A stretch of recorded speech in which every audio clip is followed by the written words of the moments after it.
दो दिलों की दास्तान किस्त नंबर 8। इतने में सफ़िया चाय बनाकर आई और अपना कप उठाकर जाकर लम्स के पास बैठ गई, वरना वो हमेशा जाहिद के साथ बैठकर चाय पीते थे। अरे बेगम, आपकी जगह वहाँ नहीं यहाँ है मेरे पास, आप वहाँ कहाँ बैठ रही है? जाहिद आइज़ल के इशारे करने पर बोले। अब मुझसे बात ना ही करें तो बेहतर है जाहिद साहब। वो गुस्से से बोले तो उन्होंने लम्स को इशारा किया। वो भी हंसी दबाते वहाँ से उठकर आइज़ल के साथ जा बैठी और जाहिद साहब उठकर उनके पास आ बैठे। उन्हें अपने पास बैठा देखकर वो उठने लगी, जब उन्होंने उनका हाथ पकड़कर उन्हें रोका और वापस अपने साथ बिठाया। अब इतनी भी क्या नाराज़गी बेगम, मुझसे क्यों नाराज़ हैं और किस वजह से नाराज़ हैं? ओह, तो आपको नहीं पता कि मैं क्यों नाराज़ हूँ आपसे? आप जब तक बताएगी नहीं मुझे कैसे पता चलेगा? हालांकि वजह वो बखूबी जानते थे। मेरे बेटे को मुझसे दूर कर दिया आपने, ये वजह काफ़ी नहीं है क्या? वो चाय का कप मेज़ पर रखते बोली। ये तो इल्ज़ाम है बाबा पर। आइज़ल ने बाप का उतरा चेहरा देखा तो बोल पड़ी। तुम चुप करो बाबा की चमची, सफ़िया ने उसे भी डांट दिया था। मामा यार, भाई गए हैं आपको छोड़कर, आप हमसे क्यों नाराज़ हो रही हैं? और वो आ जाएंगे जल्दी वापस। प्लीज़ आप अपना मूड ठीक करें। जब आप बाबा से नाराज़ होती हैं तो हमें बिल्कुल भी अच्छा नहीं लगता कि आप दोनों एक दूसरे से बात भी नहीं करते और बाबा अलग से गेस्ट रूम में सोते हैं। अब वो दोनों उठकर उनके पास आ गए थे। वैसे भी मामा, आपको तो भाई पर फ़ख्र होना चाहिए। वो एक बहुत ही काबिल और एक बहादुर पुलिस ऑफिसर हैं। पूरा डिपार्टमेंट उनकी तारीफ़ करता है। और तो और वो कितने मेडल्स जीते हैं। लम्स ने कहा तो वो कुछ नरम पड़ी। मुझे अपने बेटे पर वाकई बहुत नाज है, बस माँ हूँ ना, तो कभी कभी बर्दाश्त नहीं कर पाती ये सब और तुम्हारे बाबा से लड़ पड़ती हूँ। लेकिन सच में नाराज़ थोड़ी ना होती हूँ मैं उनसे, बस वक्ती नाराज़गी होती है जो वक्त के साथ ख़त्म हो जाती है। शुक्र है आप मान तो गई। जाहिद साहब शुक्र करते बोले तो वो मुस्कुरा दिए। ताहिर साहब, मुझे आपसे कुछ बात करनी थी। नुसरत बेगम उन्हें चाय का कप थमाते बोले। जी बोले, क्या बात है? वो उनकी तरफ मुतवज्जा हुए क्योंकि वो आज कुछ परेशान लग रही थी। आज मैंने अम्मा को रोते हुए देखा। मुझे बहुत दुख होता है उन्हें ऐसा देखकर। आखिर बाबा जान मान क्यों नहीं जाते वापस? बुला ले भाई साहब को, हम क्या कर सकते हैं? नुसरत रफ़ीक साहब ने भी कोशिश की थी बात करने की, लेकिन बाबा जान ने उनकी बात ही नहीं सुनी। ताहिर जो होना था वो तो हो गया और भाई साहब को भी उनके किए की सज़ा दे चुके हैं वो। 25 साल का अरसा कोई कम अरसा नहीं होता। अपनों से दूर रहकर ना बाबा जान खुश हैं ना ही भाई साहब खुश होंगे, लेकिन फिर भी बाबा अपनी ज़िद नहीं छोड़ रहे। उन सब में एक माँ का क्या कसूर है? उन्हें किस बात की सज़ा दी जा रही है? ये कोई उम्र है उन्हें दुख देने की? बिल्कुल ठीक कह रही हो मसरत, लेकिन ये बात बाबा जान को कौन समझाए? वो कुछ सुनना ही नहीं चाहते। आपसे एक और बात भी कहनी थी मुझे, वो कुछ देर बाद बोली। जी कहें, क्या बात है? आपकी लाडली की वजह से मैं बहुत परेशान हूँ। न जाने क्या उल्टा सीधा कहा लेती है। बाहर काके हर वक्त बुखार में मुब्तला रहती हैं। अब जाकर कुछ बेहतर हुई है तो आप उसे सख्ती से मना करेंगे कि आइंदा वो बाहर का कुछ नहीं खाएगी। आप परेशान ना हो, मैं समझाऊंगा उसे। वो भी जानते थे उसे बाहर का खाना कितना पसंद है, लेकिन वो कोई बात मानती ही नहीं थी, बस अपनी ही करती थी। कहाँ हो तुम? कब से वेट कर रहा हूँ तुम्हारा आइज़ल। छुट्टी तो कब की हो गई है, लेकिन तुम अभी तक बाहर नहीं आई। आज वो आइज़ल से मिलने उसके स्कूल के बाहर खड़ा था, लेकिन वो अभी तक बाहर नहीं आई थी। तो उसने उसे कॉल की, लेकिन उसका नंबर बिज़ी जा रहा था। चौथी बेल पर उसने कॉल पिक की थी। मस्तिक, मुझे कुछ काम था स्कूल में, इसलिए देर हो गई। आपने आना था तो मुझे बता देती, पहले आपको वेट ना करना पड़ता। वो जल्दी जल्दी चीज़ें समेटते हुए बाहर आई। फ़ोन बंद करके उसने हाथ हिलाया तो उसने भी उसके लिए गाड़ी का दरवाज़ा खोला। मेरा इरादा तुम्हें सरप्राइज़ देने का था, लेकिन ऐसी की तैसी कर दी तुम्हारे काम ने, वो गाड़ी स्टार्ट करते बोला। अच्छा ये बताए कि जा कहाँ रहे हैं हम?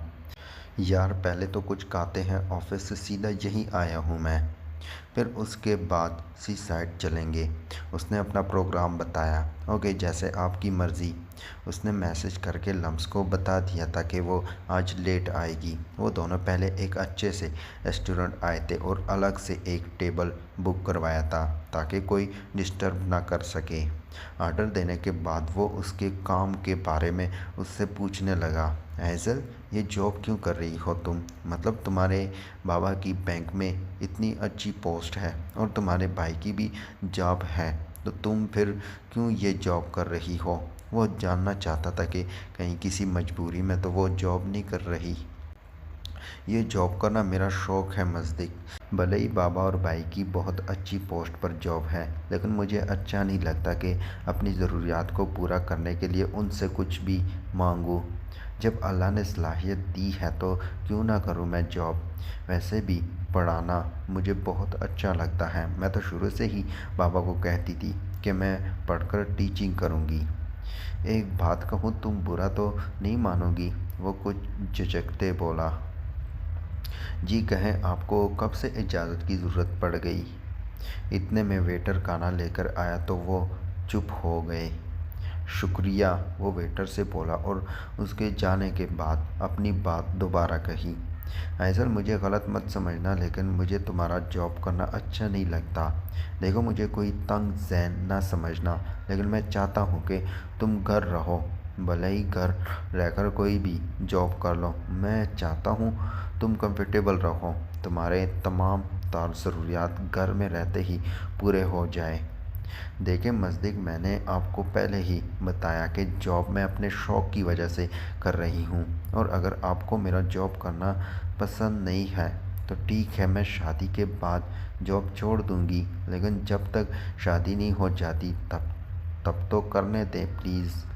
ओके ओके, ज़्यादा मुँह ना बनाओ, कर लो अपनी मर्ज़ी, लेकिन शादी के बाद एक एक चीज़ का बदला लूँगा मैं तुमसे, जो तुम मुझे यूँ इग्नोर करती हो ना। वो बिरयानी का चम्मच मुंह में डालते बोला। ओह ये इल्ज़ाम है मज़दिक, मैंने कभी आपको इग्नोर नहीं किया और ना ही कभी इग्नोर करने का सोच सकती हूँ। झूठे इल्ज़ाम ना लगाए मुझ पर। जानता हूँ जाना, मैं बस मजाक कर रहा था। अच्छा छोड़ो सारी बातें, खाना खाओ, ठंडा हो जाएगा। उसके बाद आइसक्रीम भी खिलाऊंगा, पक्का? आइसक्रीम की दीवानी फ़ौरन बोली। पक्का। वो अपने कमरे के साथ बने स्विमिंग पूल में स्विमिंग कर रहा था, लेकिन सारा ध्यान उसका सफ़ा की तरफ था। कैसे वो उससे शर्तें मनवा रही थी। उसकी आंखें, उसके बात करने का स्टाइल, उसकी शरारतें उसे बहुत अच्छी लगती थी। वो मुस्कुराता हुआ स्विमिंग कर रहा था। जब MK वहाँ आया, उसे यूँ मुस्कुराता देखकर वो भी हैरान हुआ, लेकिन फिर कुछ सोचकर वो भी मुस्कुराया। उसने गला गंगारते उसे मुतवज्जह किया, लेकिन वो तो अपनी ही दुनिया में मगन था। माहिर, मेरे भाई ख्याली दुनिया से बाहर निकल आओ, MK शोर से बोला तो वो होश में आया। भाई आप कब आए? वो पूल से बाहर आते बोला और टॉवल से चेहरा साफ किया। तब आया जब तुम ख्याली दुनिया में मुस्कुराए जा रहे थे।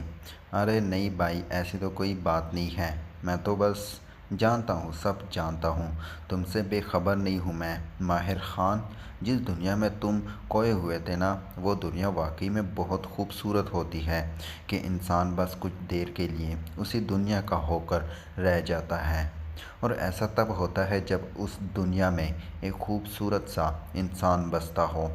तो अब तुम खुद मुझे बताओगे या मैं अपने तरीके से पता करूं? वो भी MK था, उसका बड़ा भाई, कैसे ना उसकी आंखों के रंगों को पहचानता। भाई जब इतना पता चल गया है तो वो कौन है ये भी जान ही गए होंगे आप। वो टॉवल से बाल सुखाते बोला। नहीं, ये तो मुझे वाकई में नहीं पता कि वो खुशनसीब कौन है। तुम बता दो तो अच्छा होगा, मुझे भी अपनी होने वाली भाभी के बारे में कुछ पता तो चल जाएगा। मैं आपकी बात से इनखिराफ़ नहीं करूँगा भाई, लेकिन फ़िलहाल आपको बता भी नहीं सकता। लेकिन आई प्रॉमिस जब भी बताऊँगा सबसे पहले आपको ही बताऊँगा। और है ही कौन मेरा जिससे अपनी खुशी शेयर करूँगा। ओके, जैसे तुम्हारी मर्ज़ी, लेकिन इतना तो बता दो कि क्या वो बात अधूरी छोड़ गया, जबकि माहिर समझ गया था कि उसका भाई क्या जानना चाहता है। पता नहीं भाई, ये तो मुझे भी नहीं पता, लेकिन शायद आप भूल रहे हैं। आप एम के हैं तो मैं भी एम के हूँ। होना तो उसे मेरा ही पड़ेगा। अगर किसी ने उसे मुझसे दूर करने की कोशिश की तो उसकी जान की गारंटी मैं नहीं देता। ओह, मतलब बात इतनी आगे बढ़ गई है। लेकिन तुम्हारे दिल की ये आगन उसके दिल तक क्यों नहीं पहुंची? कहीं ये अट्रैक्शन तो नहीं? बिल्कुल भी नहीं भाई, ये अट्रैक्शन नहीं है। मैं सच में उससे मोहब्बत करने लगा हूँ, और इंशाल्लाह बहुत जल्दी उसे भी एहसास हो जाएगा। इंशाल्लाह, एमके ने उसका कंधा थपथपाया। अच्छा, मैं ये कहने आया था कि आज एक बहुत इम्पोर्टेंट मीटिंग है, तो उसमें तुम्हारा होना लाजमी है, तो वक्त पर आ जाना। जी भाई, मैं कॉलेज से सीधा ऑफिस पहुंच जाऊंगा। डोंट वेरी, हम जल्दी से फ्रेश हो जाओ, मैं नाश्ता लगवाता हूँ। जी आप जाएं, मैं अभी आता हूँ। अपने कपड़े लेता वो जल्दी से फ्रेश होने लगा, क्योंकि आज कॉलेज में उसने सफ़ा की क्लास का टेस्ट भी लेना था। वो कॉलेज आया तो सीधा अपनी क्लास में गया, क्योंकि वो थोड़ा लेट हो गया था। क्लास में दाखिल होते उसकी नज़र स्टूडेंट्स पर पड़ी, जो ज़ोर शोर से टेस्ट रिवाइज कर रहे थे। आखिर में उसकी नज़र सफ़ा लोगों पर पड़ी, जो ज़ोर शोर से पढ़ रहे थे। उसे देखकर उसका मूड एकदम फ्रेश हो जाता था। टीचर को आते देखकर सब अपनी अपनी सीटों पर बैठ गए। जी, तो क्लास टेस्ट की तैयारी कैसी है? उसने सबको एक नज़र देखते पूछा। बहुत अच्छी सर, पूरी क्लास ने एक साथ कहा।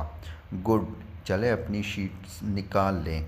सवाल मैं लिख रहा हूँ वाइट बोर्ड पर, आप वहाँ से कॉपी करते जाएं। उसने एक नज़र सफ़ा को देखा, जो कुछ चुप चुप सी लग रही थी। फिर सर झटकते सवाल लिखने लगा। सवाल लिख लेने के बाद वो क्लास में राउंड लगाने लगा। शायद सबकी तैयारी बहुत अच्छी थी, तभी किसी ने सर भी नहीं उठाया था। तकरीबन आधे घंटे के बाद उसने स्टॉप राइटिंग कहा। सबसे जियर ने टेस्ट कलेक्ट किए। जियर टेस्ट कलेक्ट करके मेरे ऑफिस में दे दीजिएगा। मुझे प्रिंसिपल सर ने बुलाया है, तो मैं वहाँ जाऊँगा। Okay sir. उसे अभी अभी प्रिंसिपल का मैसेज आया था, शायद कोई पेपर्स की मुतल्लिक मीटिंग थी। वो सब से टेस्ट लेकर बाहर आई तो ग्रेडर में कोई भी नहीं था। उसने इधर उधर देखते हुए टेस्ट में से सफ़ा का टेस्ट निकाल लिया था। बहुत आगे पीछे घूमते हैं ना सर तुम्हारे, और तुम सर को अब देखना कैसे वो सारी क्लास के सामने तुम्हें फिर से बेइज्जत करेंगे। और माहिर सर, क्या उनको मैं नज़र नहीं आती, जो वो हर वक्त सफ़ा सफ़ा करते रहते हैं? वो सफ़ा का टेस्ट देखते बोली। फिर उसने फिर उसने सफ़ा के पेपर पर अजीब अजीब जानवरों की तस्वीरें बनाई, और अगले पेज पर उसने लाइंस लगा दी थी। फिर जल्दी से ऑफिस में जाकर रख आई थी। सफ़ा, अगर तबीयत ठीक नहीं थी तो छुट्टी कर लेती यार, क्या ज़रूरत थी आने की। आज ज़ारा भी काफ़ी दिनों बाद कॉलेज आई थी। सफ़ा और मरवा घर जाकर उसे रोज़ का लेक्चर समझा दिया करते थे, लेकिन कल से सफ़ा की तबीयत ठीक नहीं थी। ज़ारा ने उससे कहा भी था कि ना आए, लेकिन आज टेस्ट ज़रूरी था तो वो छुट्टी नहीं करना चाहती थी। यार ज़ारा आपी, आपको पता है ना, टेस्ट बहुत इम्पोर्टेंट था। उसी टेस्ट के बेस पर तो पता चलेगा कि हमारी फाइनल्स में क्या प्रोग्रेस होगी। अगर ये ज़रूरी ना होता तो कभी ना आती। वो मरवा के कंधे पर सर रखते बोली। चलो कैंटीन चलते हैं, अगली क्लास में टाइम है, कुछ खा लो वरना तबीयत और ख़राब हो जाएगी। मरवा और ज़ारा उसे ज़बरदस्ती उठाती वहाँ से ले गए थे। वो प्रिंसिपल से मीटिंग करके वापस आया और टेस्ट लेता ऑफिस के लिए निकल गया। प्रिंसिपल से उसने पहले ही बात कर ली थी। वो ऑफिस आया तो एमके उसी का वेट कर रहा था। सॉरी भाई, थोड़ा लेट हो गया, बच्चों का टेस्ट था आज तो, बस उसी वजह से। इट्स ओके, आओ चलते हैं, चौहान साहब वेट कर रहे हैं हमारा। क्या मतलब आपका भाई? आप उस चौहान से डील करने जा रहे हैं? आप जानते हैं ना वो कैसा इंसान है। फिर भी वो हैरान वो हैरान हुआ था एमके पर। माहिर, बिजनेस में सब चलता रहता है और उसने अभी तक हमारा कोई नुकसान नहीं किया, तो हमें भी चाहिए कि उसके पर्सनल लाइफ से दूर रहें। बिज़नेस में वो हमारे साथ अच्छा होगा तो हमें भी कोई प्रॉब्लम नहीं होना चाहिए, वो उसे समझाते बोला। लेकिन भाई, वो बिज़नेस की आड़ में स्मगलिंग करता है, ये बात आप भी जानते हैं। माहिर, मैं कोई बहस नहीं करना चाहता, जाओ फ्रेश हो और मीटिंग रूम में मिलो मुझे।